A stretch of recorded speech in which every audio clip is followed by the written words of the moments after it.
nous allons étudier le monde à la fin de la Seconde Guerre mondiale. Cette Seconde Guerre mondiale fut en fait une guerre totalement différente des guerres précédentes. D'abord, ça a été une guerre idéologique. En effet, ce sont les démocraties américaines, françaises, anglaises qui se sont battues contre le fascisme italien, le nazisme allemand. Ensuite, c'est une guerre économique, parce que chacun des combattants, que ce soit les Alliés, que ce soit l'Axe, chacun de ceux-ci a transformé ses industries en industries de guerre, et tout le budget de l'État a servi à la guerre.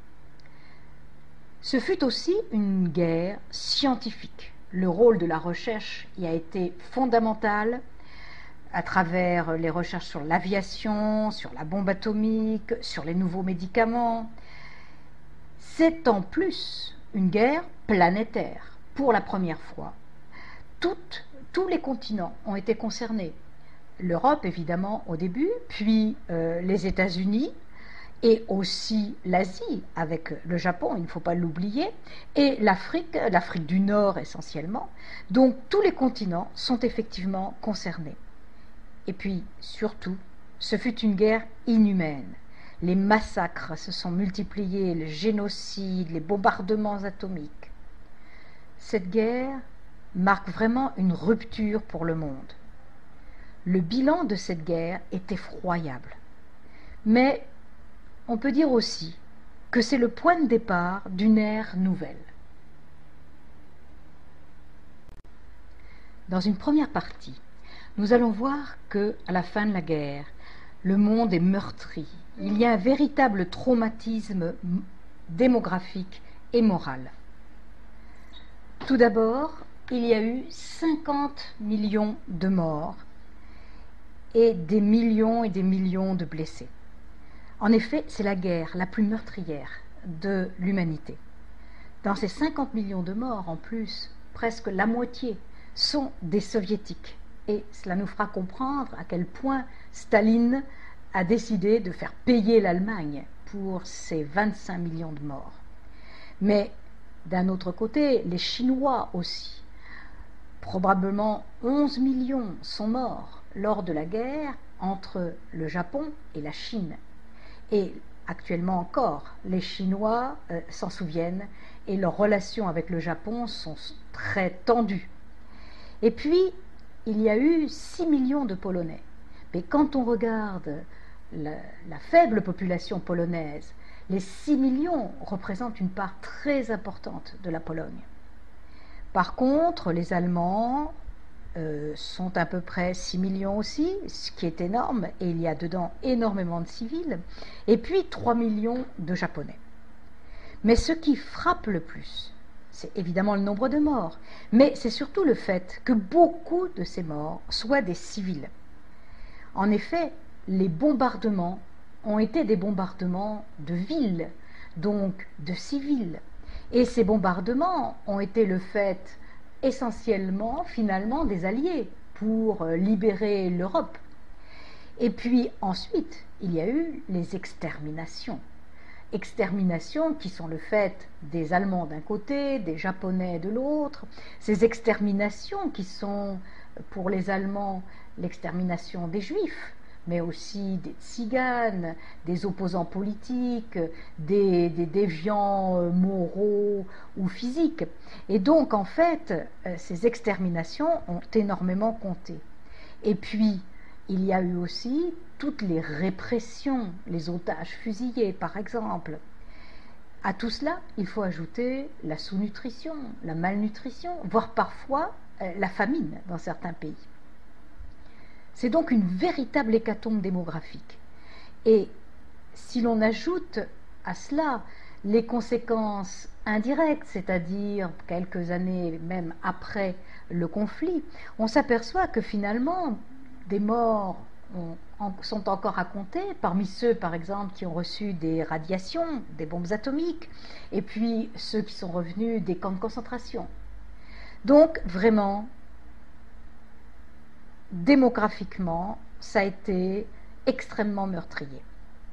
il y a eu aussi le fait que les civils aient été transférés, très souvent contre leur gré, à partir de 1945, et que 30 millions de personnes se soient déplacées à travers toute l'Europe. Les Allemands pour rejoindre leur pays lorsque les frontières se sont transformées, les Polonais dont le pays a été déplacé de 200 kilomètres, ensuite les Japonais aussi, parce que 6 millions de Japonais qui s'étaient installés dans leur colonie doivent rejoindre l'archipel japonais. Et puis sont déplacés aussi tous ceux qui reviennent des camps, qui sont nombreux et qui sont dans un état parfois lamentable. Tout ceci a fait déjà que la guerre a été une guerre totalement différente des autres. Mais aussi, on va voir, les consciences ont été ébranlées. C'est notre troisièmement. Les consciences ont été ébranlées parce que les Européens étaient persuadés qu'avec la civilisation, eh bien, la barbarie était partie à tout jamais. Or, on s'est aperçu que ça n'était pas le cas.